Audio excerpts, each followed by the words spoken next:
Sabay-sabay natin alamin ang mga kaganapan na nangyayari sa ating bansa.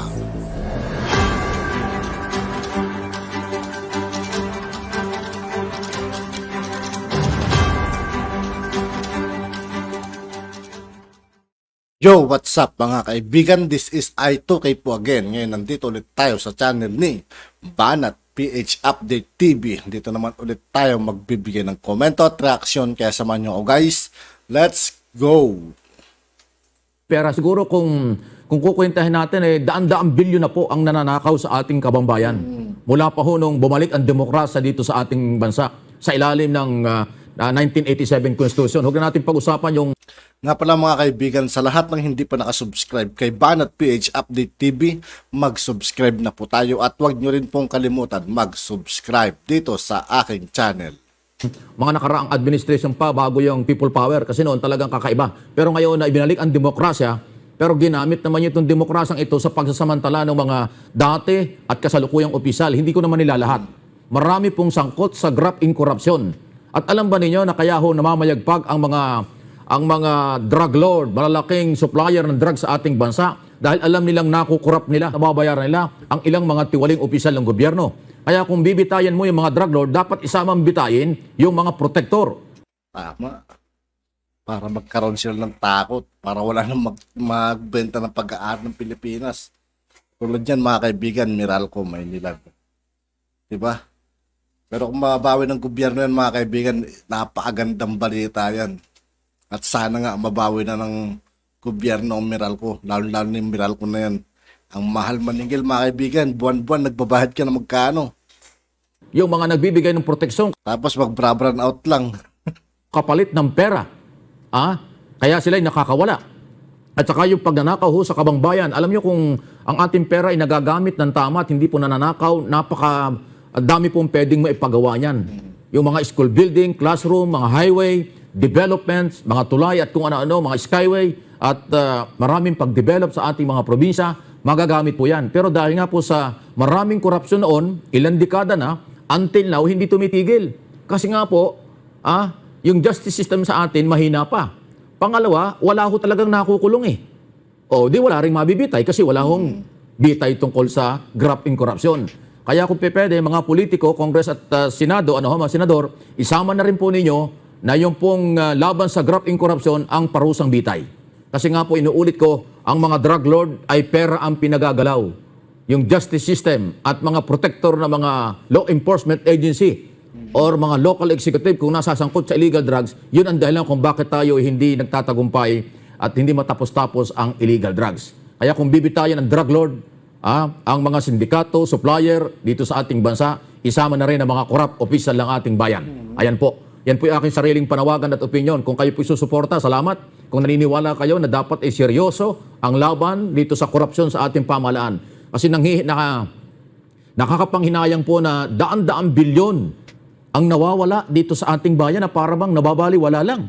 After ng mga investigasyon, wala namang malinaw na recommendation at pagkatapos nagkakalimutan na, yung iba napopromote pa. Ayan ang mangyayari sa bayan natin. Kung patuloy tayong inaabuso, ang demokrasya po ay kailangan. Pero hindi dapat ginagamit ang demokrasya sa pang-aabuso, sa kapangyarihan at salapi ng ating bayan. Kaya inuulit ko, dapat isama na rin sa parusang bitay ang mga involved sa malalaking volume ng korupsyon sa ating bansa. Sa kasalukuyan po yung ating batas na ginagamit ay yung tinatawag na plunder law. Alam nyo doon sa plunder law, 50 million ang nakurakot ng isang opisyal. Plunder po ang aabutin yan. Plunder ang kaso. Non-bailable po yun. Dapat automatic bitay na sana yung mga ganong klaseng tao mga kaibigan. Di ba? Para na magkaroon naman ng takot yung mga crop na yan. Hanggang ganun lang pero kahit na ganyang batas sa ilang taon na, nababaliwala pa rin. Hindi po natatakot ang mga korap. Kasi nga alam nilang kaya din nilang paikutin ang justice system sa Pilipinas. Kaya kung yung 50 million na yan ay ating ginagamit o yung limitasyon na 50 million para sa plunder law, dapat ganun din. Pag umabot ng 50 million sa issue ng graft in corruption, bitay ang kaparusahan. Palagay ko, titino tayo. palagay ko titino yung mga kawani or kung sino mang corrupt official sa ating bansa. Kahit mga politiko pa yan. Kasi po ang corruption sa atin, hindi ko naman nilalahat, pero meron pong nasasangkot na taga-executive department, taga-legislator, okay? Taga-judicial body, yung mga tatlong ahinsang napakahalaga. Pati na po ang mga local government unit. Marami po na-involved sa corruption. O, di ba? Ilang bilyon po ang nawawala sa taon-taon. Di ba, yung ating budget ay umaabot ng katulad ditong budget ngayon, 4.1 or 4.2 trillion. Hindi po nawawala ang corruption dyan. Marami pong nawawala dyan. Kuminsan nga po, hindi lang ho yung tax money kinukurakot. Katulad ditong kontrobersya sa PhilHealth. Hindi naman ho lahat ng pera dyan sa PhilHealth ay galing sa tax money. Karamihan po dyan ay galing dun sa mga membro na nagbabayad ng 200 pesos monthly. Yung mga OFW naman ay nagbabayad ng mahigit na 2,000 yearly. Kung hindi pa nga naharang yung kanilang mga proposal itong nakaraang buwan, gusto nga nila 3% monthly salary ng mga OFW, bawasan para lang doon sa PhilHealth. Mabutit naharang yan. Ganun po katindi. Okay? Sana po ay tanggapin po ninyo na ito ay makakabuti sa atin, laban sa korupsyon, laban sa illegal drugs. Huwag po ninyong isipin na ito'y personal kung hindi ito po ay bagay na maaaring baka makakatulong sa talamak na korupsyon noon at hanggang ngayon pa rin ay nangyayari at hindi po talaga napaparusahan, nababaliwala. Yung iba nga ay naihalal pa tuwing mag-i-eleksyon, napopromote pa sa ibang mga posisyon. Ay ano mangyayari kung ganun? Paulit-ulit na lang. Okay? Salamat po. Nababayaran nila ang ilang mga tiwaling opisyal ng gobyerno. Kaya kung bibitayan mo yung mga drug lord, dapat isamang bitayin yung mga protektor. Yung mga nagbibigay ng proteksyon kapalit ng pera. Kaya sila'y nakakawala. At saka yung pagnanakaw ho sa kabangbayan, alam nyo kung ang ating pera ay nagagamit ng tama at hindi po nananakaw, dami pong pwedeng maipagawa niyan.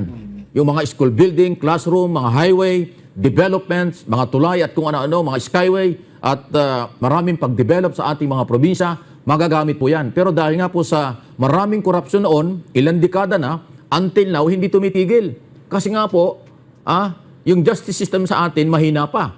Pangalawa, wala ho talagang nakukulong O, di wala rin mabibitay kasi wala hong bitay tungkol sa graft in corruption.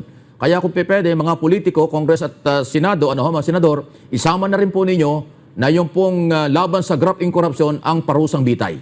Kasi nga po, inuulit ko, ang mga drug lord ay Sana lang talaga mga kaibigan, sana lang talaga matuloy na yung bitay-bitay na yan. At sana talaga mga kaibigan, mabawi na ng gobyerno yung Meralco na yan. Sobrang pahirap sa bayan yan mga kaibigan, ang taas ng bayarin dyan. pera ang pinagagalaw. Yung justice system at mga protector na mga law enforcement agency or mga local executive kung nasasangkot sa illegal drugs, yun ang dahilan kung bakit tayo hindi. At yun nga po mga kaibigan, dito po nagtatapos ang ating reaction video. Muli ako po si I2K ng Sundalo ng Tunggalo at 811. Maraming salamat sa patuloy na pagsuporta. Yeah, peace out.